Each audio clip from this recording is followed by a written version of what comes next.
ለቀናት ለሳምንታት ወይም ለበርካታ ወራቶች ዝግጅቶችን ተከታትለው ሊሆን ይችላል። እኔን ግን አይተውኝ አያውቁም። ገጽታዬን ወይም ፊቴን ማለቴ ነው።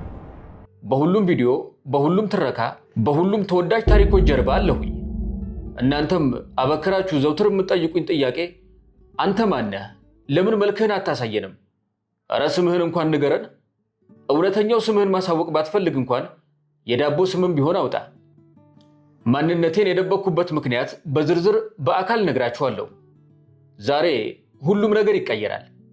የዛሬው ይህ ቪዲዮ ከእናንተ ጋር አካላዊ ትውውቅ ማድረጊያ ብቻ አይደለም፣ የዚህን ቻናል ቀጣይ ይዘቶችም ሙሉ በሙሉ የሚቀይርም ጭምር እንጂ። ከዚህ ሁሉ የመጽሐፍ ትረካዎችና ሰፊ ንባቦች ጀርባ ያለውን የኔን ማንነት ስታውቁ አንዳንዶቻችሁ በእጅጉ ልትገረሙ፣ አንዳንዶቻችሁ ለማመን ልትቸገሩ፣ ቀሪዎቻችሁ ደግሞ ገምቼ ነበር ልትሉ ትችላላችሁ። ተራኪው ኤአይ ነው ከሚለው የበርካታ ሰብስክራይበሮቻችን ጥያቄ እስከ ፍቃዱ ተክለማርያምን ትመስላለህ፣ አረ እንዳለጌታ ከበደ ነው በሚሉ ክርክሮቻችሁና ውዝግቦቻችሁ ጀርባ ከእናንተ ጋር በአካል ለመተዋወቅ እንደዘገየሁ ይሰማኛል። ከ122,000 በላይ ሰብስክራይበሮችን ባፈራው በዚህ ተወዳጅ ቻናል መልኬን አሳይቼ በአካል ከተዋወቅኳችሁ በተጨማሪ ይዘቶችና በአዳዲስ ፕሮግራሞች መምጣት እንዳለብኝ ስለማስብ ዘገየሁ። አሁን ግን ጊዜው ደርሷል። በዚህ ቻናል ዝግጅታችንን ከጀመርንባት ከመጀመሪያዋ ቀን ጀምሮ አብራችሁን ለነበራችሁና ለደገፋችሁን ሁሉ ምስጋናዬ ከፍ ያለ ነው። ለቻናላችን አዲስ ከሆናችሁ ደግሞ መጽሐፍትን በዚህ ደረጃ እንዲወደዱና እንዲደመጡ ካደረገው ተወዳጅ ተራኪ ጋር በአካል ሊተዋወቁ ነውና እንኳን ደስ አሉት። ከእናንተ ጋር ለመተዋወቅ ዝግጁ በመሆኔ በእጅጉ ደስ ብሎኛል። ዛሬ ለሁሉም ጥያቄዎቻችሁ መልስ እሰጣለሁ። ድንቅ ቆይታም ይኖረናል። አውቃለሁ ይህንን አልጠበቃችሁምና ዝግጁ አይደላችሁም። እሺ፣ ጥበቃው እዚህ ጋር ይብቃ። ይበቃናል። እንተዋወቅ። 3 2 1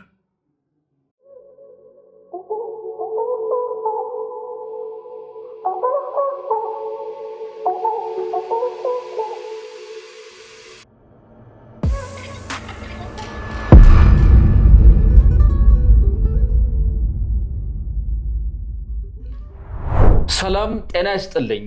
ይህ የአማርኛ መጽሐፍት የዩቲዩብ የትረካ ቻናል ነው።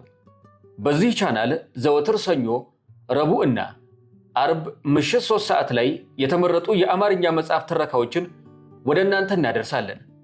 በዛሬው የትረካ ሰዓታችን ከኔ ከአማርኛ የመጽሐፍት የዩቲዩብ ቻናል ተራኪ ጋር በስፋት እንተዋወቃለን። በአካል ስንተዋወቅ ይህ የመጀመሪያችን ነው። በድምፅ ግን ላለፉት ዓመታት በርካታ ትረካዎችን፣ በርካታ መጽሐፍቶችን፣ በርካታ ታሪኮችን ተጋርተናል። በዚህም ያሳያችሁን ፍቅርና አክብሮት በእጅጉ አስገራሚ ነበር። ለዚህም ልናመሰግን እንወዳለን። ዛሬ በአካል የምንተዋወቅበት፣ ሌሎች ወጎችንና ታሪኮችን ግጥሞችንም እያነበብን በስፋት የምንወያይበት፣ ከኔ ጋር የምንተዋወቅበት የመጀመሪያ መድረካችን ይሆናል። ከዚህ በኋላ ስለሚኖሩን ሌሎች ነገሮች እንወያያለን።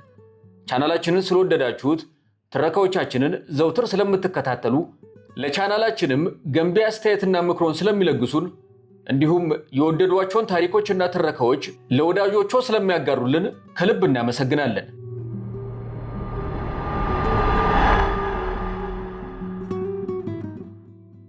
ጴጥሮስ አገኘሁ እባላለሁ።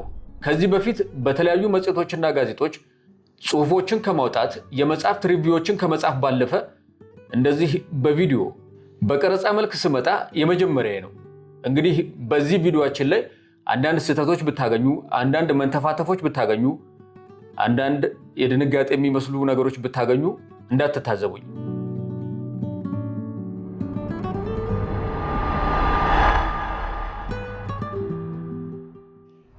ወደ ሚዲያው ዘርፍ የገባሁት በፌስቡክ ገጼ ላይ ጴጥሮስ አገኘሁ በሚል የፌስቡክ ገጽ በርካታ ጽሑፎችን በመጻፍና ሐሳቤን በማንሸራሸር በስፋት እታወቅ ነበረ።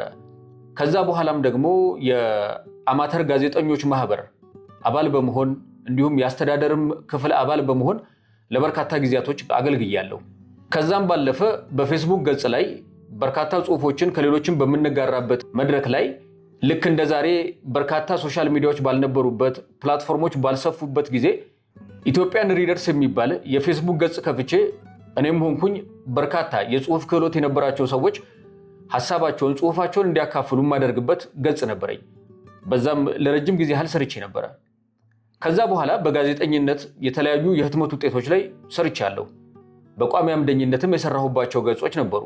በእንደዚህ አይነት መንገድ ነበር የሚዲያውን ዓለም የተቀላቀልኩት። ጋዜጠኝነቱን ወጣ ገባ የምልበት፣ ስነ ጽሁፉንም እንዲሁ ደረስ መለስ እያልኩ ነበር የከረምኩበት። በዋናነት ግን የማስታወቂያ ባለሙያና ግራፊክስ ዲዛይነር ሆኜ ነው በርካታ ጊዜዎችን ያሳለፍኩት።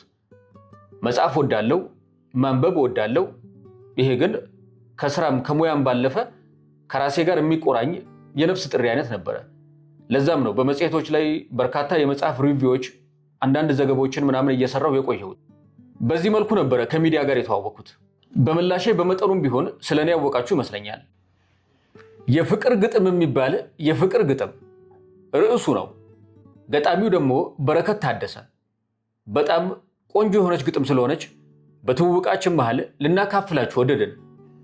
ከሀገር ፖለቲካ ቀጭ በጭ ከሚል የሚታኘክ ማስቲካ፣ ከዘናጩ መንደር ከጭፈራው መንደር የተበደሩትን ብር ለመመለስ ሌላ ከመበደር፣ ሰው ከመሆን ዙረት ሐሳቡ ምኞቱ ህልሙ ከቀጨጨ፣ ወልዶ የመግደል ጉዞ የሀገር ወጌሻ ትውልድ እየቀጨ፣ ከአሸባሪ ዜጎች ሁልጊዜ የሚሰሩ በሃይማኖት ሽፋን እንደሚያዝረከርክ አድክሞ እንደማይገል የአሳማ ጉንፋን፣ ስሜት ከሚረብሽ የከተማ ሩጫ ምክንያት አልባ ሆነ የሴት ልጅ ግልምጫ፣ ከጫማ ሽታና ከመላጣ ሀብታም በጀት የለም ከሚል የመንግስት ስስታም፣ ወዲያ መንገድ የወደቀ አንድ ሽማግሌ ልሙጥ ሆዱን ያካል፣ ወዲህ በለቅሶ ጥርቅም ደሞዝ የሚበላ እንባ ጠባቂ አካል፣ ተዋርዶ ከመኖር ተሰድቦ ከመኖር ተሸርፋ የማታልቅ ነፍስን ከመሸከም መፍትሄው ቀላል ነው ህመም ልቦናህን በመቃዠት ማድከም።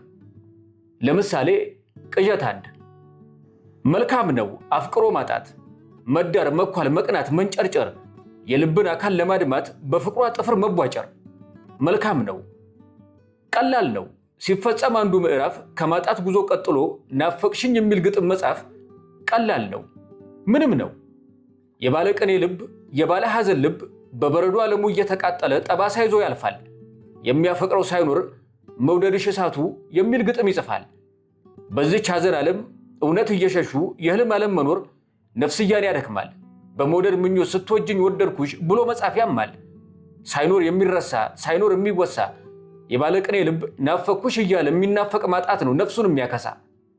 የባለቅኔ ልብ የባለ ሐዘን ልብ ሳይበሉ እንደመጥገብ ሳይዘሩ እንደማረስ፣ በምኞት ተከቦ ዘላለም መጎተት እንደ ጋሪ ፈረስ፣ በኑሮ መገፋት በሚወዱት ዓለም ለብቻ እንደመቅረት ሳይዙ እንደመጣል፣ ግጥም ስንኝ ይዞ አፍቃሪ ማጣትን የመሰለ ህመም ከወዴት ይመጣል? ግጥም ስንኝ ይዞ የሚያፈቅሩት ማጣት እንደምን ይገርማል እንደምን ይገርማል። ህመሜ ነሽ የሚል ግጥም እየጻፉ ህመም የምትሆን ሴት ማጣት ራሱ ያማል። በፍቅር መብረር ነው መክነፍ ነው መገልበጥ እንደ ድሮ ካሴት፣ ግን ምን ያደርጋል በአካል የለችም የምጽፍላት ሴት። አንቺ ምልሽ ማነሽ የማፈቅርሽ ማነሽ? ለነዚህ መልስ የለም ተውበሽ እንዳለሽ ነፍስያሽ ተገድቧል በግጥሞቼ መሃል በብዕሬ ቀለም። የባለቅኔ ልብ የባለ ሐዘን ልብ ሳይበሉ እንደመጥገብ ሳይዘሩ እንደማረስ፣ በምኞት ተከቦ ዘላለም መጎተት እንደ ጋሪ ፈረስ፣ በኑሮ መገፋት በሚወዱት ዓለም ለብቻ እንደመቅረት ሳይዙ እንደመጣል፣ ግጥም ስንኝ ይዞ አፍቃሪ ማጣትን የመሰለ ህመም ከወዴት ይመጣል? ስቃዥ ነው እንጂ በቀዝቃዣ ፍቅር ዕድሜ ከማሳጠር፣ እንደ ጊኒ ጠንቋይ ጨሌ ከከበባት ሴት ካልሆነች ሴት ጋር ህይወትን ከማጠር በፍጹም ይሻላል አንቺ የምትባል የሐሳብ ሴት መፍጠር።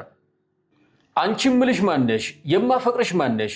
ለነዚህ መልስ የለም ተውበሽ እንዳለሽ ነፍስያሽ ተገድቧል በግጥሞቼ መሃል በብዕሬ ቀለም። በረከት ታደሰ።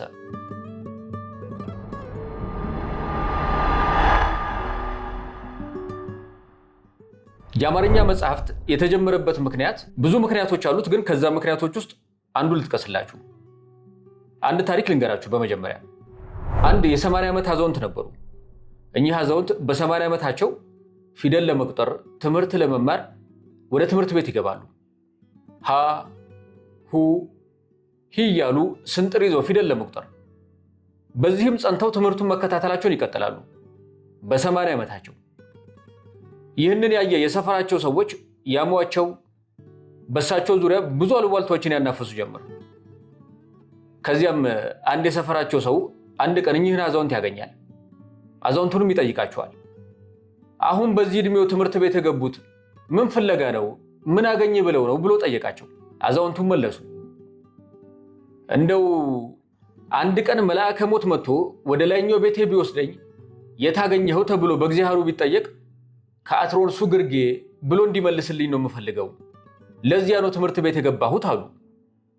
እኛም ለአትሮንሱ መጽሐፍን ገልጦ ለማንበቢያው ገበታ ያለን አክብሮት ለእውቀት ያለን አክብሮት ነው። እንደው እንደዚህ አዛውንት ያቀን ደርሶ መልአከ ሞት ወደ ላይኛው ቤታችን ቢወስደን የታገኛቸዋቸው ብንባል ከአትሮንሱ ግርጌ ብንባል አንጠላም። በእውቀትም ደግሞ ብንጸድቅ አንጠላም። አንደኛው ሐሳብ ይሄ ነው።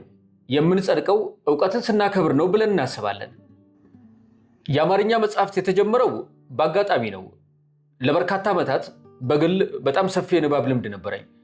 ከዛ በኋላ ግን ቅድም እንደጠቀስኩላችሁ በማስታወቂያ ባለሙያነትና በግራፊክስ ዲዛይነርነት በርካታ ጊዜዎችን በማሳለፌ ደግሞ በመጽሔቶችና ጋዜጦች ላይ በምጽፋቸው ጽሁፎች ለነሱም ይሁን ደግሞ በርከት ያለ ጊዜን በማጣቴ ከንባብ የራኩባቸው ዓመታቶች ነበሩ። እናም ከምንም በላይ እነዚህ ዓመታቶች ያሳስቡኝ ነበር። የሚያሳስቡኝ ደግሞ ዛሬ ላይ አለማንበቤ ብቻ አልነበረም። በዚሁ የንባብ ልምዴ ከቀጠለ መጨረሻ ምን እንደሚሆን በጣም ያሰጋኝ ነበረ። የምር መድረሴን ባላውቅም ስለ ጡረታ ዘመኔ ያሳስበኛል። የማንበብ ልምድን መተው ማለት መጨረሻው ምን እንደሆነ አይገባኝም። ከዛ አንጻር እንዴት ነው ማንበብ የምችለው? እንዴት ነው በየቀኑ ስራ ሆኖብኝ ማንበብን መቀጠል የምችለው የሚለው ነገር ለሱም ይሁን መፍትሄ ሳስብ ዋይናት ለምን ዩቲዩብ አንጀምርም የሚል ሐሳብ መጣ። ዩቲዩብ ለምን አንጀምርም የሚለው ሐሳብ የመጣው በርካታ ጊዜዎች በተለያዩ ጽሁፎች ከቤተሰብም ጋር ከጓደኞቼ ጋር ምናምን እንወያያለን እና አያልቅም። የዚህ የንባብ ልምዶቻችን፣ ውይይቶቻችን፣ የምናንሸራሽረው ሐሳቦች ሰፊ ናቸው። ያነበብናቸው ነገሮችም እንደ ዕድሜያችን አይደሉም እና ሰፊ ስለሆኑ ለምን ወደ ዩቲዩብ አምጥተን በትረካ መልክ አናዘጋጅም? ድምፅህም ለትረካ ይሆናል የሚል ሐሳብ መጣ። እኔ ደግሞ ማንበብ የምቀጥልበትን መንገድ ብቻ ስለነበር የምፈልገው ሐሳቡን ወደድኩት። ወደ ዩቲዩብም መጣን። ዩቲዩብ ከጀመርኩኝ በኋላ ግን ግዴታ ለእናንተ የተለያዩ መጽሐፍቶችን ማቅረብ ስለነበረብኝ በተለይ ደግሞ በሳምንት 3 ቀን ነው የምናቀርበው። በሳምንት 3 ቀን የምናቀርባቸው ትረኮች የተለያዩ ናቸው። ሶስቱም ከተለያየ መጽሐፍቶች ላይ የተቀነጨቡ መሆን አለባቸው። ያንን ለማድረግ ደግሞ ወይ አዲስ መጽሐፍ መነበብ አለበት አሊያም ደግሞ ከዚህ በፊት ያነበብኳቸውን የማውቃቸውን መጽሐፍቶች ድጋሚ ከልሼ ለእናንተ ማቅረብ አለብኝ ማለት ነው። በዚህ ሂደት ውስጥ ያልተቋረጠ ንባብ ውስጥ ድጋሚ ገባሁ ማለት ነው። ስለዚህም የአማርኛ መጽሐፍት የዩቲዩብ ቻናል የተከፈተበት ምክንያት እኛ ከንባብ እንዳንርቅ በማሰብ እንዲሁም ደግሞ እጅግ በጣም ያልተነበቡ ግን በስነ ጽሁፍ ደረጃቸው ከፍተኛ ደረጃ የያዙ በጣም ጠቃሚ የሆኑ በርካታ ጽሁፎች እንደነበሩም ስለምናውቅ ለምን ይህንንስ ለሌሎች ለአድማጮች ለምን አናደርስም በሚል ሐሳብ ነበር። የአማርኛ መጽሐፍት የዩቲዩብ ቻናል የተጀመረው እንደዚህ ነው።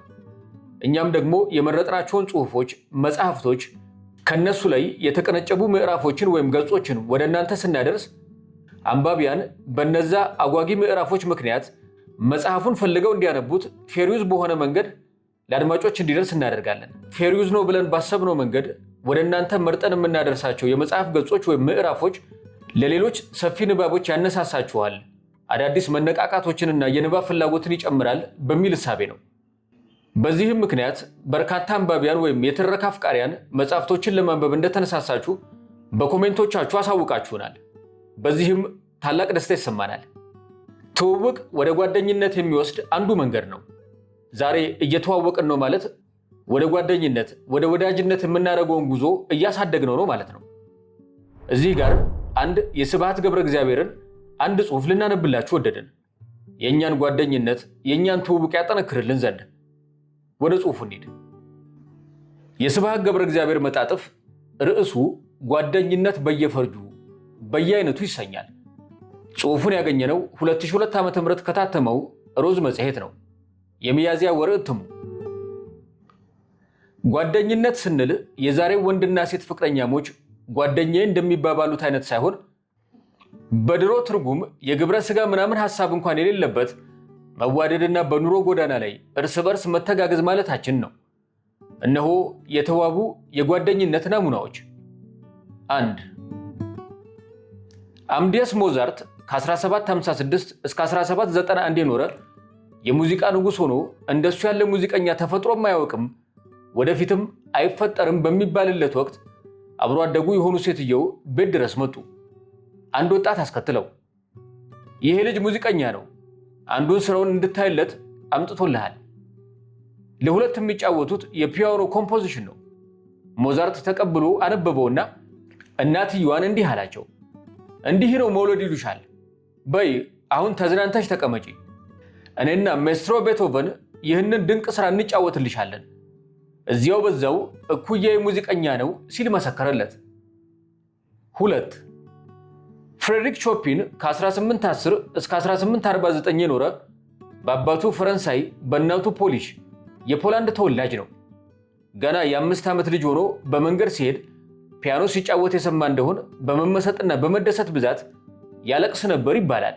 ቻይልድ ፕሮጊ ተአምረኛው ልጅ፣ ጉደኛው ልጅ የምንለው አይነት ነበረ። ፒያኖ ሲጫወት አድጎ የፒያኖ ሙዚቃ ኮምፖዘር ሲሆን የሱ ሙዚቃ በብዛት ከተደመጠ በኋላ ፒያኖ የቀድሞ ተራ መሳሪያ መሆኑ ቀረና ከቫዮሊን እኩል ዋነኛ ወይም ሁለገብ የሙዚቃ ነፍስ ሆነ። ዛሬ እንኳን ጃዝ ውስጥ ብሉዝ ውስጥ እንደምንሰማው። ይሄ ሁሉ እስኪሆን ግን ሾፐን ብዙ መልፋትና ብዙ መሰቃየት ነበረበት። መስዋዕትነት ከፈለ ይባላል። ተሰዋ ያለ ግን የለም። ከስቃዮቹ ዋነኛው የፍቅር ነበር። ጆርጅ ሳንድ በሚል የብዕር ስም ልቦለዶችን እየጻፈች በአውሮፓ በሙሉ ዝነኛ ሆና ነበር። እሷም ሾፐንን ታፈቅረው ነበር። ግን የእሷ ፍቅር መጠኑ የጠበቀ ነበር። ሰውየው ታዲያ ሲፈርድበት ከፒያኖ እኩል ሳያፈቅራት አልቀረም። አበደላት፣ ሞተላት የሚባለው አይነት ሆነ። ሳይደግስ አይጣላም እንደሚባለው ለሾፐን በግራ እጁ ሴቲቱን ሲሰጠው በቀኝ እጁ ደግሞ ፍራንዝ ሊስት የተባለ ጓደኛ ላከለት። ምስጋና ይግባውና ፍራንዝ ሊስት የሃንጋሪ ዋናው ታላቁ ኮምፖዘር ብቻ ሳይሆን ፒያኖ ሲጫወትም ፕሮዲጂ ተአምራት ሰሪ ነበረ። ሲምፎኒ ኦርኬስትራ ኮንዳክተር ጭምር ነው። ከዚህም ጋር ፕሪንስ ነው በዘር። ይህም አልበቃ፣ ቁመናው የሰጠ በጣም መልከቀናና ደግሞ ሴቶች የሚነጠፉለት የወጣለት የማይቦዝን ሴት አዋይ። እግዚአብሔሩ ሲያሰኘው ለአንዳንዶቹ እንዲህ አሟልቶ ይሰጣል። ፍራንዝ ሊስት ከሾፐን ጋር እንደተዋወቀ የሁለቱም የሙዚቃ ስራዎቻቸው የአንዱ ለሌላው ድንቅ ሆኖ ተገኘ። አንዱ ከሌላው በጣም የራቀ የተለየ ስለሆነባቸው በገዛ ሀገርህ በሚገባ ታውቀሃል። ቀጥሎ አብረን ፓሪስ እንሄድና ሁለታችን የኔንም ያንተንም የፒያኖ ስራዎች እያሰባጠርን ስንጫወትላቸው ፓሪስ ካንተ ፒያኖ ጋር ፍቅር ይዛታል፣ ሚስት ትሆናለች። ፓሪስ ሚስት ሆነች ማለት ደግሞ የአውሮፓ ታላላቅ ከተሞች በሙሉ ተራቸው ደርሶ እስክትወሽማቸው አሰብስፈው ይጠብቁሃል። አሁን እንዳልኩ ባይሆን እኔ ፍራንዝ ሊስት አይደለሁም አለው በመጣለት የሴታዊ አነጋገር። በዚያን ወቅት አንድ ተውኔት ወይም ኦፔራ ሊታይ ወይም ሲምፎኒ ኦርኬስትራ ሊቀርብ ከሆነ 3 ወር አስቀድሞ ሰፊ መስኮት የሚያካክል ፖስተር በህብረ ቀለማት አሸብርቆ አይን የሚስብ በአካባቢው አመቺ ቦታዎች ላይ ይለጠፋል። ፍራንዝ ሊስት ግን አዳራሹን ሊጠቀምበት ከባለቤቶቹ ጋር ከተስማማ በኋላ ትርኢቱ 2 ሳምንት ብቻ ሲቀረው በተራ ልሙጥ ወረቀት በገዛ እጁ ፍራንዝ ሊስት ከዚህ ምሽት ቀኑን ጠቅሶ አንስቶ እዚህ ይጫወታል ብሎ ጽፎ አዳራሹ መግቢያ ላይ ይለጥፋል። በቃ ቀኑንና ሰዓቱ ሲደርስ አዳራሹ ይሞላል። ፍራንዝ ሊስትና ፍሬድሪክ ሾፐን በእንትን ቀን ምሽት እዚህ ይጫወታሉ ተብሎ ተለጠፈ። ጊዜው ደርሶ መቆሚያ ስፍራ እንኳን በጠፋበት ሁለቱ ሙዚቀኞች በሙሉ ጸጥታ እየተደመጡ ሲጫወቱ አመሹ። መጨረሻ የተጫወቱት የሾፐን ስራ ነበር። ልክ ሲጨርሱ እድምተኛው ሁሉ እየጮኸ እያጨበጨበ እኩል ነጥሮ ተነሳ። ሁለቱ ተሳቾች እጅ ሊነሱ ብድግ አሉ። ጩኸቱ እንደቀጠለ ነው። ሾፐን እጅ ሲነሳ ፍራንዝ ሊስት እጅ አልነሳም። አንድ እርምጃ ወደ ኋላ ቆሞ ለሾፐን አጨበጨበለት። ልክ እንደ ሌሎቹ ፍሬድሪክ ሾፐን በእንዲህ አይነት ስነ ስርዓት ነገሰ። እንዲህ እያለ ስብሐት ገብረ እግዚአብሔር ወጉን ይቀጥላል። እኛ ደግሞ ወደ ትውውቃችን እንመለስ። አብራችሁን ቆዩ።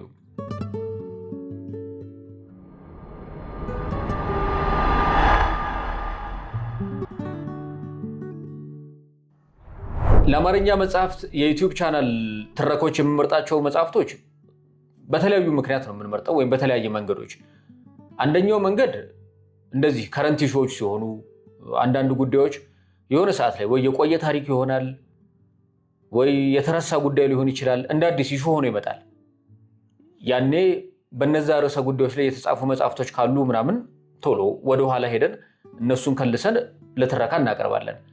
ከዛ ውጭ ግን በየዕለቱ የምናቀርባቸው መጽሐፍቶች ለመምረጥ እኔ በግሌ ምንም አልቸገርም፣ በተለየ መንገድ አልቸገርም።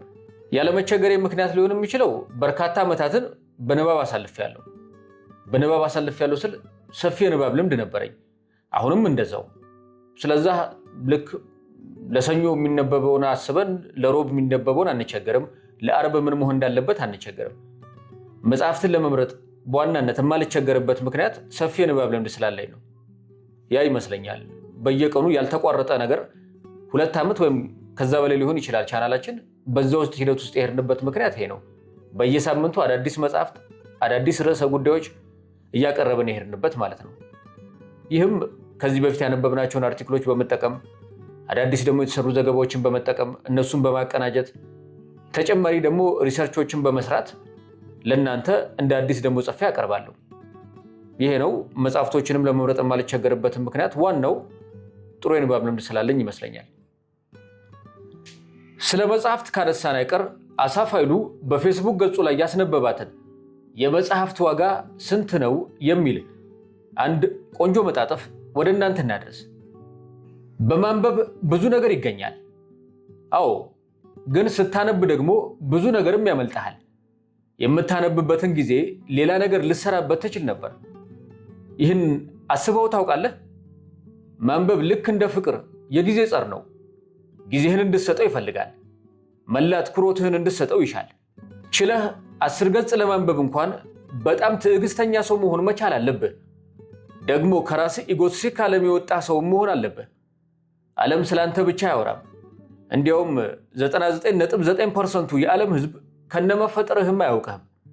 ግን ሁሉም ሰው የሚናገረው የየራሱ ታሪክ አለው፣ የየራሱ ገጠመኝ አለው፣ የየራሱ ትዝብት አለው፣ የየራሱ ዓለምን ያሳለፈበትና የሚረዳበት መነጽር አለው። ሁሉም ሰው የሆነ የሚናገረው ነገር አለ። ሲበዛ ናርሲሲስት፣ ሲበዛ በራስህ ጩኸትና በራስህ ነገር ብቻ የተጠመድክ ሰው ከሆንክ፣ ዓለምህን በራስህና በራስህ ዛቢያ ላይ ብቻ ወስነህ የምትሽከረከር ሰው ከሆንክ መጽሐፍ አንባቢ ልትሆን አትችልም። ምክንያቱም መጽሐፍ ሰዎች ስለ ሌሎች ሰዎችና ነገሮች የሚናገሩትን መስማት ይጠይቃል። ሰዎች ስላንተ ሳይሆን ስለ ራሳቸው የጻፉትን ለመስማት ጆሮህን ማሰልጠን አለብህ። ሌሎች ስለ ራሳቸው ወይም ስለመሰጧቸው ነገሮች ሲናገሩ ለመስማት እጅግ ከፍ ያለ ትዕግስት ሊኖርህ ይገባል። በራስ ላይ ብቻ የተጠመድክ ሰው ከሆንክ በፍጹም አንባቢ ልትሆን አትችልም። ተገደህ ለትምህርት ወይም ለሌላ ፈተና ልታነብ ትችላለህ። አንባቢ ግን ልትሆን አትችልም። አንባቢነት ልክ እንደ ፍቅር ግንኙነት ነው ብያለሁ። በፈቃደኝነት የምታደርገው ያለ ፈቃድህም ከሆነ ተወስውሰህ የምትገባበት ነው። ለመጽሐፍ የሚከፈለው ታላቁ ዋጋም ይኸው ነው። ለሌላ የምታውለውን ጊዜ መስጠት፣ ሌሎች ሰዎች የሚሉትን ለመስማት ፈቃደኝነት፣ የበዛ ትዕግስት፣ ከራስ ያለፈ ሰፋ ያለ ሌሎችን ለመረዳት የጓጋ መንፈስ ያስፈልጋል። ቀልብህን መስጠት ይፈልጋል። ማንበብ ረጅም አቴንሽን ስፓምም ይፈልጋል። ችለህ 3 ገጽ ታነባለህ? ችለህ 13 ገጽ ታነባለህ? 100 ገጽስ? 1030 ገጽስ? አየህ፣ ማንበብ ልክ ዳምፔል ወይም ክብደት እንደማንሳት ነው። በትንሹ ራስን እያለማመድክ ዳጎስ ወዳለው የበለጠ ክብደት ወዳለው ንባብ የምትሸጋግርበት በልምምድ የሚዳብር ችሎታ ነው። ማንበብ ደግሞ ከራስህ አመለካከት ካለህበት ስፍራና ከምታነብበት ጊዜ ወጣ ብለህ በጸሐፊው ቦታ ራስን ማስቀመጥንም ይጠይቃል። እሱ ባየበት መነጽር ለማየት መፍቀድን ወይም መቻልን ይጠይቃል። ጸሐፊው ያየውን እያየህ ያሰበውን እያሰብክ ለማንበብ በቀን ውስጥ ለተወሰኑ ሰዓታት ራስህን መሆንህን ማቆም ወይም ራስህን መርሳት ይጠይቃል። ከራስህ ቤት ወጥተህ በጸሐፊው ቤት በጸሐፊው ሰፈር በጸሐፊው ምናብ ውስጥ ለመቆየት መቻል አለብህ። ደግሞ በንባብ የሚገለጹት ሐሳቦችና ታሪኮች ብዙ ጊዜ በቃላት ብቻ የሚነገሩ ናቸው። ደጋፊ ምስል ወይም ደጋፊ ቪዲዮ ወይም አጃቢ ድምፅ የላቸውም። በቃላት የጻፈልህን እያነበብክ ሁሉንም ነገር በጭንቅላትህ ማውጠንጠን በምናብህ መሳል ይኖርብሃል። ቃላቱን ከመጽሐፍ እያነበብክ ልክ በሚተረከው ቦታ ላይ እንዳለህ አድርገህ ምስሎቹን በአንጎልህ መከሰት መቻል አለብህ። አለዚያ ከገጽ ወደ ገጽ ለመሻገር እጅግ አሰልቺ ይሆንብሃል። እኔ ለምሳሌ የሙሶሎኒ ልጅ ኤዳ ስለ ፋሺስቷ ዘመን ሮማ ቅልጥ ያሉ የሀብታምና የባለስልጣናት ልጆች የተጫጫሰ ሕይወት ስጽፍልኝ ያገኙትንና ያመለጣቸውን ያስቡና ያደርጉ የነበረውን ሰዎቹንና ቤቶቹን መንገዶቹን ስታወራልኝ በመጽሐፉ ቃላት ውስጥ ገብቼ በጭንቅላቴ እንደ ፊልም እያሰብኩ ነው የማነበው። ስለዚህ አያሰለቸኝም። ራሴ በአካል ወደ ጣሊያን ሄጄ መካከላቸው ተቀምጬ አብሬ ካርታ እየተጫወትኩ ውስኪ እየቀዳሁ ቀሚስ እያወለኩ ሲጋራ እያንቦለቦልኩ በመካከላቸው ኤዳ ባለችበት ቦታ ሁሉ እንደ ተደራቢ ነፍስ ሆኜ አየዋለሁ። በሐሳቤ ሁሉንም ልክ ራሴ በ100 ዓመት ወደ ኋላ ሄጄ ያየሁት ሁሉ ይመስለኛል። ማንበብ ከፍ ያለ ሐሳባዊነትን ወይም ምናባዊነትን ህልመኝነትን ይጠይቃል የምለውም ከነዚህ ተነስቼ ነው። ማንበብ ቀላል ነው። ለተወሰነች ሰዓትም ቢሆን ግን ከራስህ ዓለም ፈቀቅ ብለህ ብዙ ነገሮችን ለጸሐፊውና ለሚነገርህ ርዕሰ ጉዳይ መስጠት መቻልን ይጠይቃል። ትልቁ ለአንባቢነት የሚከፈለውም ዋጋ ይህንን የመሳሰለው ነው እንጂ የመጽሐፍ ዋጋ ማለት መጽሐፉን ለመግዛት ከኪስህ የምታወጣው ብር አይደለችም። በፍጹም። አስበኸዋል? ቁጭ ብለህ የምታነብበትን ጊዜ ብዙ ወርቃማ ነገሮችንም እኮ ለመስራት ልታውለው ትችል ነበር። ከከበረ ጊዜ ቆርሰህ ከዕድሜ ላይ ሰውተህ ለምትወዳቸው ሰዎችና ነገሮች ሁሉ ልትሰጠው የሚገባህን ወይም የምትፈልገውን ጊዜ ነው ለመጽሐፉ የምትሰጠው። ይህ ዋጋ ትልቁ ለንባብ የሚከፈል ዋጋ ነው። ይህንን ትልቅ ዋጋ ለመክፈል የሚችሉትም ጥቂቶች ብቻ ስለሆኑ ነው። ሁሉም ሰው አንባቢ ሆኖም አታገኘው። ማንበብህ የሚያሳየው ከመጽሐፍቱ ለምታገኛቸው ታሪኮች፣ ባለታሪኮችና እውቀቶች ትልቅ ዋጋ መስጠትህን ነው። እናም ለዚያም ትልቅ ዋጋ ለሰጠኸው ነገር ከራስህ ጊዜና ገንዘብ አጉድለህ፣ ከራስህ ሐሳብና ቀልብ ሸርፈህ፣ ከራስህ የኑሮ ልፋትና ትግል መሃል የተወሰነች ፋታ ሰጥተህ መጽሐፍን ያክል ሁለመናህን የሚጠይቅን ነገር ማንበብ መቻል ትልቅ ሰልፍ ሳክሪፋይን ይጠይቃል። በሕይወትህ ሊገጥምህ የሚችለው ትልቁ ክፍያ፣ ትልቁ ስጦታ፣ ትልቁ ምጽዋት፣ ትልቁ መስዋዕትነትም ነው መጽሐፍትን ለማንበቢያ የምታውለው ጊዜና ኃይል። ሳስበው ብዙ ሰው ይህንን ይረዳው ይሆን እላለሁ። አንዳንዴም ብዙ መጽሐፍ ማንበብ አልወድም የሚሉኝን ሰዎች ጠጋ ብዬ ሳጤን አባባላቸው በሌላ አነጋገር እነዚህን ሁሉ ነገሮችን ለአንድ ለማይናገር ለማይጋገር መጽሐፍ አሳልፌ ለመስጠት ዝግጁ አይደለሁም፣ መቼ ደላኝ እኔን የሚሉ ሆነው አገኛቸዋለሁ። በማያነቡ ሰዎች አልፈርድባቸውም፣ በማንበቤም አልመጻደቅም። ምናልባትም ከማንበብ የተሻሉ ሚሊዮን ነገሮች አሉ በዓለም ላይ። የምርጫና የዝንባሌ ጉዳይ ነው። የነገሮች መመቻቸትና አለመመቻቸት ጉዳይ ነው። ሌላ ተአምር የለውም። አንድ ነገር ግን በእርግጠኝነት እናገራለሁ።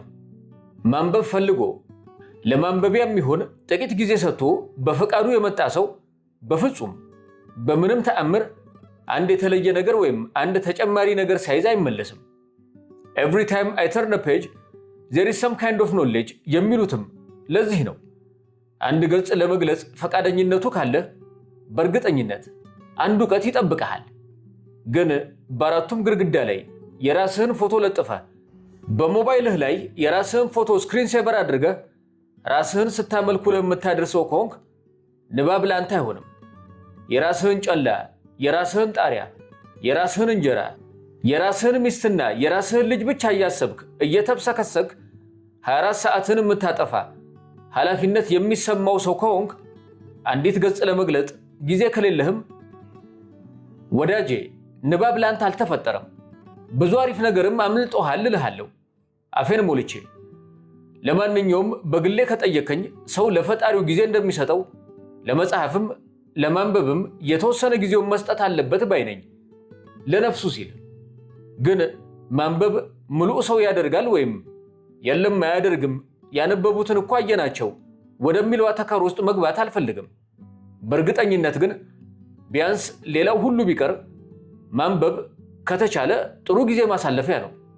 ዋጋዎቹን ሳትፈራ ደፈር ብለህ ሞክረው። ከመጽሐፎቹ የተሻለ እንደምታስብ ማረጋገጫ ይሆንህም ይሆናል። ማን ያውቃል? ግን ማንበብን አትሽሸው። አንብብ። በገጾች በኩል ከሰው ጋር ተነጋገር። በመጽሐፍት ዓለምህን አብዛው። ሰው የተፈጠረው አንድ ሆኖ ሳይሆን ብዙ ሆኖ እንደሆነ ተረድተሙት። ሰው ጊዜና ዘመን እንደማይወስነው በመጽሐፍት በኩል አስመስክረህ እለፍ። ስለ ዛሬ 1000 ዓመቱ ነገር አንብቦ መረዳት የሚችለው የሰው ልጅ ብቻ ነው። ይህንን በሁሉም ዘመን በሁሉም ስፍራ የመገኘት የኦምኒ ፕሬዘንስ ለሰው ልጅ ብቻ የተሰጠ አምላካዊ ጸጋ በመጽሐፍት በኩል ተላበሰውና ሙት። የምመሰክረው ይሄም አለ ይህንን ሳይተዋል ወይ ነው እንጂ ማንበብ ሙሉ ሰው ያደርጋል አያደርግም አይደለም። አንብብና ሞክረው። መጉደልም መሙላትም አለ። ካልጎደልክ አትሞላም ወዳጄ። ራስህ ሞክረውና መስክር። አንተ ምን አለብህ መች ደላኝ ካልክም መብትህ ነው። ግን ስንት አሪፍ ነገር ቀረብህ እልሃለሁ።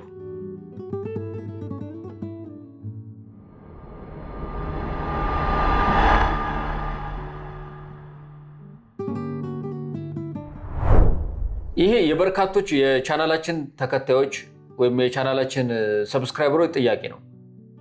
ፍቃዱ ተክለማርያምን ትመስላለህ? አንዳንዶች እንደውም ነህ ወይ? ለመምሰሌ እርግጠኛ አይደለሁም። አንዳንድ ትረካዎች ግን የሆነ ከፍቃዱ ጋር የሚመሳሰል ቶኖች ወይም ደግሞ የሆነ ከለሮቹ ተገናኝተው ሊሆን ይችላል። አምናት ሹር እኔ እርግጠኛ አይደለሁም በሱ ጉዳይ። ግን የበርካታ የቻናላችን ተከታዮች ጥያቄ ነው። ድምፄም ሊመሳሰል ይችል ይሆናል። እሱንም እርግጠኛ አይደለሁም። ግን ከፍቃዱ ተክለማርያም ጋር ምንም አይነት ዝምድና የለኝም።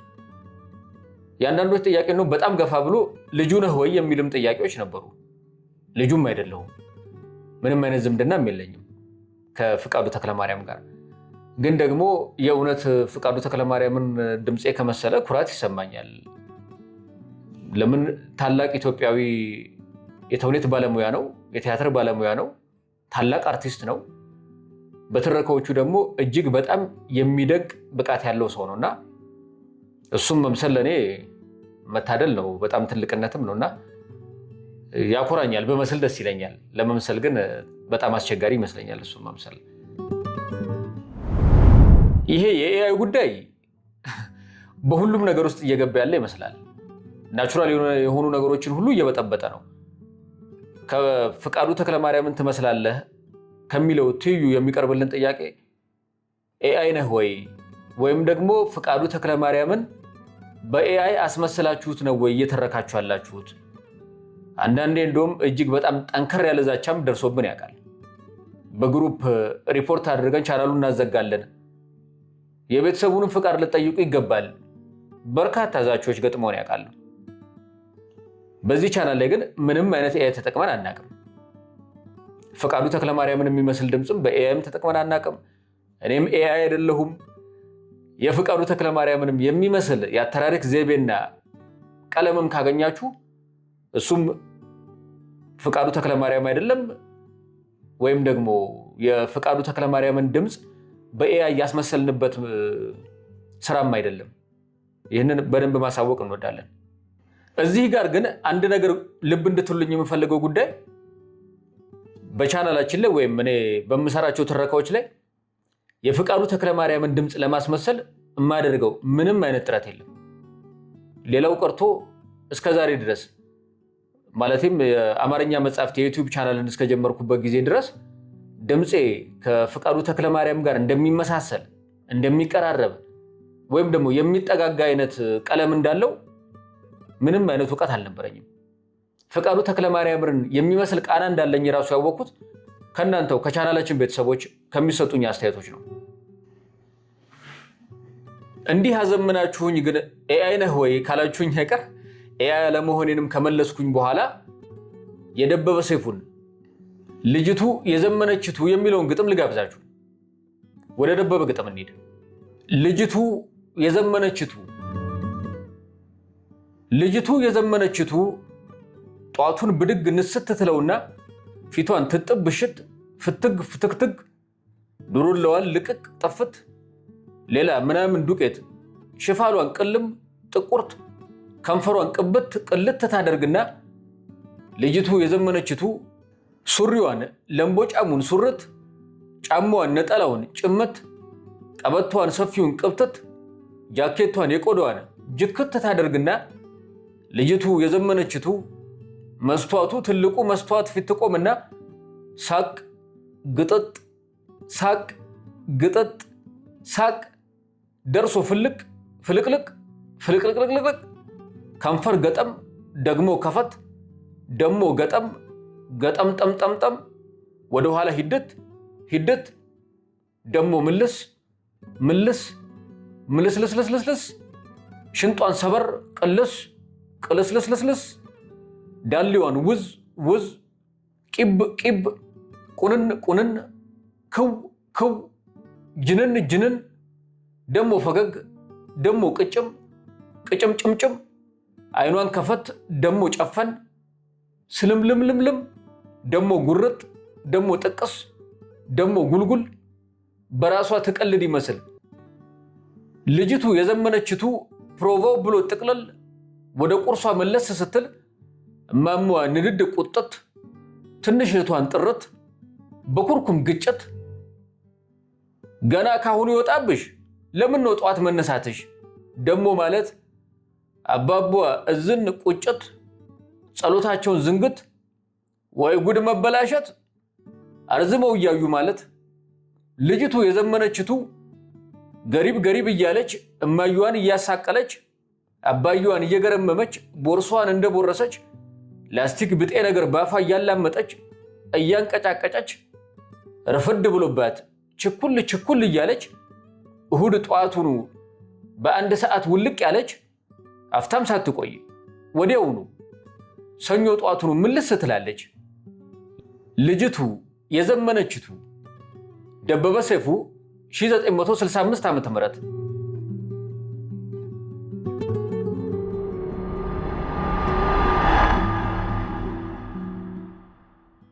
ትረካ ተራኪው አዲስ የዩቲዩብ ቻናላችን ነው። የሙሉ መጽሐፍ ትረካዎችን ወደ እናንተ ለማድረስ ብለን የጀመርነው ነው። ባለፈውም አንድ መጽሐፍ አብረን ጨርሰናል። የኦሹቲዝም ምስጢርን ማለት ነው። በጣም ወዳችሁት እንደነበር እናውቃለን። አስተያየቶቻችሁም ይህንኑን ያሳዩ። ቻናሉ ለምን አልቀጠለም ተቋረጠ ወይ ለሚለው ጥያቄ ግን አልተቋረጠም። ቻናሉ ይቀጥላል። በሙሉ መጽሐፍ ትረካዎችም እንመጣለን በሰፊው። ግን አሁን ላይ ትረካዎችን ማቅረብ ያቆምንባቸው ምክንያቶች ከዩቲዩብ ጋር በተያያዘ ነው። ዩቲዩብ ትረካውን ለማቅረብ በቪዲዮ መልክ የምናቀርበውን ውስጥ ያለውን ቅንብር ወይም በምስል ደረጃ ያለውን የቪዲዮ ቅንብር እንደ ተመሳሳይ ቪዲዮ በመውሰድ ሪዩዝ ነው ደጋግማችሁ ተጠቅማችሁታል፣ አንድ ቪዲዮ ነው ደጋግማችሁ እየጫናችሁ ያላችሁት በማለት እገዳ ጥሎብናል። እሱንም እንድናስተካክል እርማት እንድንወስድ ደግሞ ጊዜ ገደብ ሰጥቶናል። ስለዛ እኛም በአዲስ መልክ አዲስ የቪዲዮ ቅንብር አድርገን አዳዲስ መጽሐፍቶችን ይዘን ተወዳጅ ክላሲክ ዓለም አቀፍ መጽሐፍቶችን ይዘን በአዲስ መልክ በትረካው ተራኪ እንመለሳለን። ስለዚህም ትረካ ተራኪው አልተቋረጠም፣ እኛም አንጠፋም። የሙሉ መጽሐፍ ትረኮቻችንን እንቀጥላለን። ለአጭር ጊዜ ብቻ እርማቶችን እስክንወስድ ድረስ እንድትታገሱን በትህትና እንጠይቃለን። የመጨረሻውን ጥያቄ ከመመለሴ በፊት አብርሃም ረታ ዓለሙ ስለ ከበደ ሚካኤልና ስለ አዲስ ዓለማየሁ የጻፈውን አንዲት አጠር ያለች ጡም መጣጥፍ ወደ እናንተ እናድርስ።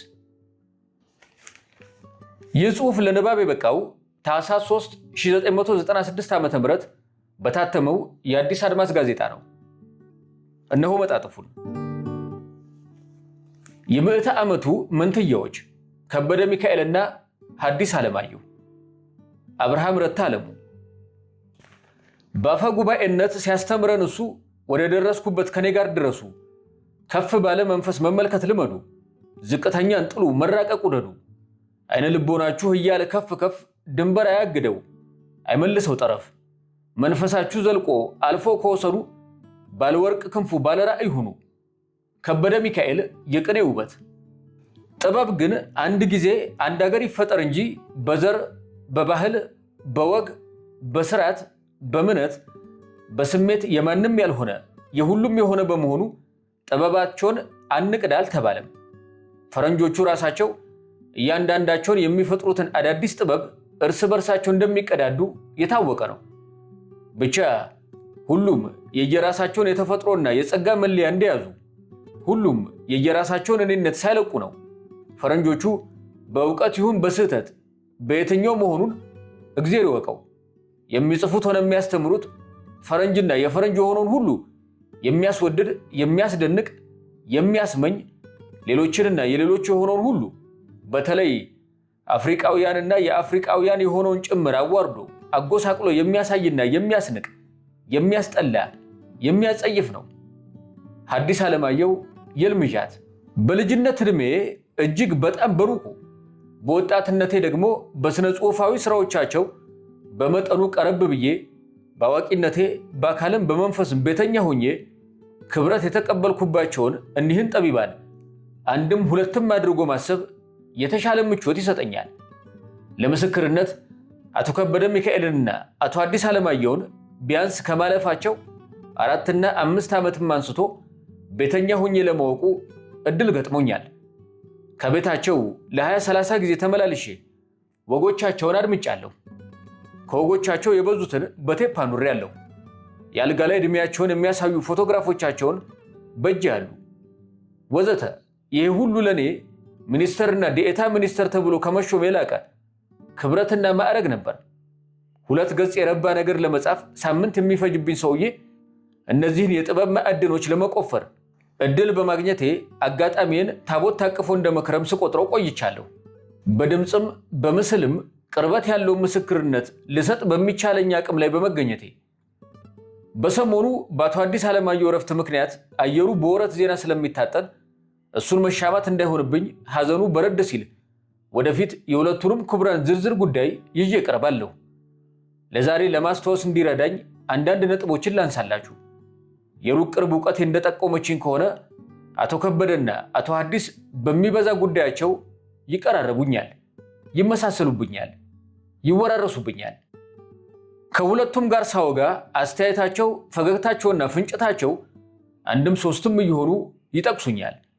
የወጣትነት ምስሎቻቸውን ስመለከት ቆንጆዎችና ዘናጮች ባለባበስ እንደነበሩ እገምትና እርጅና የወጣትነት ወዝ እንዴት ምጥጥ አድርጎ እንደሚወስድ ይታሰበኛል። የተጻፉትን፣ የተቀዱትን፣ የተቀረጹትን ታሪኮቻቸውን ማገጣጠም ብወድ ብዙ መመሳሰሎችን እንካችሁ ይሉናል። በምዕተ ዓመቱ የሀገራችን ጉዞ ጠለቅ ባለ ፍልስፍና ላይ በታነጸ እውቀት እየታገዙ 2 እና 3 የተለያየ ትውልድ ወይም እርከን በማስተማርና ፋናዋጊ ለመሆን እድል ከገጠማቸው 10 ያህል ምሁራን 2ቱ ናቸው። ሁለቱም የተገኙት በገጠሪቱ ኢትዮጵያ መካከለኛ ኑሮ ካለው ኢትዮጵያዊ ቤተሰብ ነው። የተወለዱት በምዕተ ዓመቱ የመጀመሪያ 10 ነው። የተወለዱበት ወር አቶ ከበደ ጥቅምት 23 1909 ዓ.ም፣ አቶ ሐዲስ ጥቅምት 7 1902 ዓ.ም፣ ያረፉበትም ህዳር ወር ነው። ህዳር 3 1991 እና ህዳር 28 1996። ሁለቱም ፊደል፣ ወንጌልና ዳዊት ያጠኑት በአያቶቻቸው መምህርነት እዚያው ነበር። መደበኛ ትምህርት በስዊድን ሚስዮን ነው የጀመሩት። በመደበኛ ትምህርት ከመለስተኛ 2ኛ ደረጃ በላይ አልቆዩበትም። ሐዲስ 8ኛ ክፍል፣ አቶ ከበደ ደግሞ 7ኛ ድረስ ነው የተማርኩት ይሏቸዋል። ወደ ሥራው ዓለም የተሰማሩት መጀመሪያ በመምህርነት ነበር።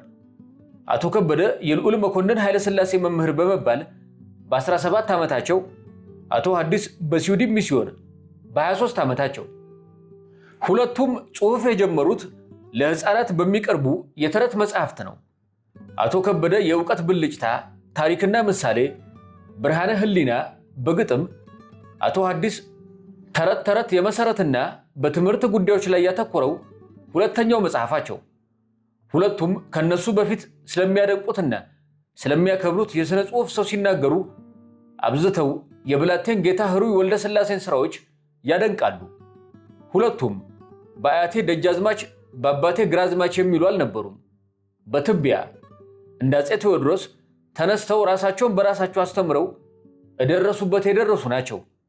የቀዳማዊ ኃይለሥላሴ የሽልማት ድርጅት ለሥነ ጽሑፋዊ ሥራዎቻቸው ሁለቱንም በየተራ ሸልሟል። ከበደ በ1957 ዓ.ም፣ ሐዲስ ደግሞ በ1962 ሲሆን በ5 ዓመት ልዩነት ማለት ነው። የሚገርመው አሟሟታቸውም 5 ዓመት ልዩነት ነው። 1991 ህዳር እና 1996 ህዳር። የአዲስ አበባ ዩኒቨርሲቲ ለሁለቱም በተከታታይ የክብር ዶክትሬት ዲግሪ ሸልሟል። በዚያው ሰሞን ቤዛ ለወገን የተባለ መንግስታዊ ያልሆነ ድርጅትም ሁለቱን በአንድነት ሸልሟል። የሁለቱም የትዳር ይዞታ ተመሳሳይ ነው። ሚስቶቻቸው በአፍላ ዕድሜ በሞት ተለዩአቸው። ከዚያ ወዲህም ሳያገቡ ኖሩ። የጸጋ ልጆቻቸው ካልሆኑ በቀር በስጋ ልጅ አልወለዱም። በስልጣን የሰሩባቸው የኃላፊነት ቦታዎችና የሚኒስቴር መስሪያ ቤቶች ያመሳስሏቸዋል። ሁለቱም የትምህርት ሚኒስቴር ዴኤታ ዳይሬክተር፣ በማስታወቂያ ሚኒስቴር በጋዜጠኝነት ለጥቂት ጊዜ፣ በውጭ ጉዳይ ሚኒስቴር ግጥምጥሞሹ አይገርምም? በእርግጥ አቶ ሐዲስ ከትምህርት ሚኒስቴር ለመሰናበት ጃንሆይ በግንባር በቃኝ ብለው የሥራ መልቀቂያ በማቅረብ የመጀመሪያው ኢትዮጵያዊ ባለሥልጣን ሳይሆኑ አይቀርም የሚል ግምት አለኝ። ሁለቱም ንጉሡ ሲነግሱ፣ ሲሰደዱ፣ ከስደት ሲመለሱና ሲወድቁም አይተዋል። ደርግንም ከኢህአዴግም አንድ አስርት አይተዋል። ሁለቱም ኢትዮጵያ ምን አይነት አስተዳደር፣ ምን አይነት ስልጣኔ፣ ምን አይነት ትምህርት እያሉ የሚጨነቁ ነበሩ። በአጠቃላይ የሁለቱም ሥራዎች ጥበብን በመዝራት ላይ ያተኮሩ፣ አስተማሪ፣ ለመንግስትም ለሕዝብም አቅጣጫ ጠቋሚ ነበሩ ናቸውም። ምዕተ ዓመቱ እንደ ሐዲስ ዓለማየሁና ከበደ ሚካኤል ያሉ ሁለት ጠቢባንን ከሰጠን በቂ ነው።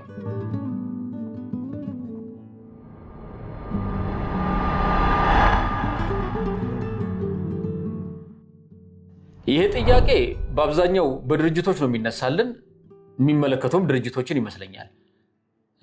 እውነት ነው፣ በርካታ ጥያቄዎች ይቀርቡልናል። በቻናላችን ላይ ማስታወቂያዎችን ስሩልን ወይም ደግሞ ልቀቁልን የሚሉ በርካታ ጥያቄዎች በየጊዜው ይቀርቡልናል። እነዚህ ጥያቄዎች በብዛት በኢሜይል፣ በፌስቡክ ገጻችን፣ በቲክቶክ በስፋት ይደርሱናል።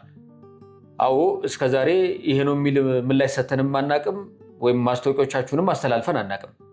እስካሁን ማስታወቂያዎቹን በቻናላችን ላይ ለመልቀቅ ዝግጁ ስላልነበርን ነው። ለዚህም ይቅርታ እንጠይቃለን።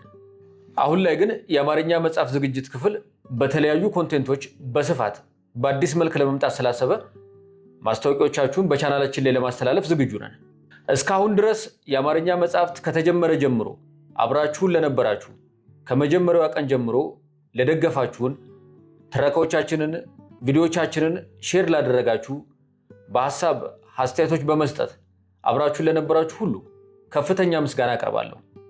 ከዚህ በኋላ በአዳዲስ ኮንቴንቶች በስፋት የምንገናኝ፣ በቪዲዮ ትረካዎቻችን በዚህ መንገድ የሚቀጥሉ መሆኑን ለማሳወቅ ወዳለሁ። እንዲሁም የቻናላችን ሜምበር ለሆናችሁ ሁሉ ምስጋናችን ከፍ ያለ ነው። የአማርኛ መጽሐፍት በተመረጡ አዳዲስ ስራዎች ከእናንተ ጋር ይቆያል። እስካሁን ለነበረን ቆይታ ከልብ አመሰግናለሁ። ስለተዋወቅን ደስ ብሎኛል። የቻናላችን አዲስ ከሆኑና ቻናላችንን ሰብስክራይብ ካላደረጉ ሰብስክራይብ በማድረግ የቻናላችን ቤተሰብ ይሁኑ። በቀጣይ የትረካ ፕሮግራማችን እስከምንገናኝ ድረስ ቸር ቆዩኝ። ሰላም ሁኑ።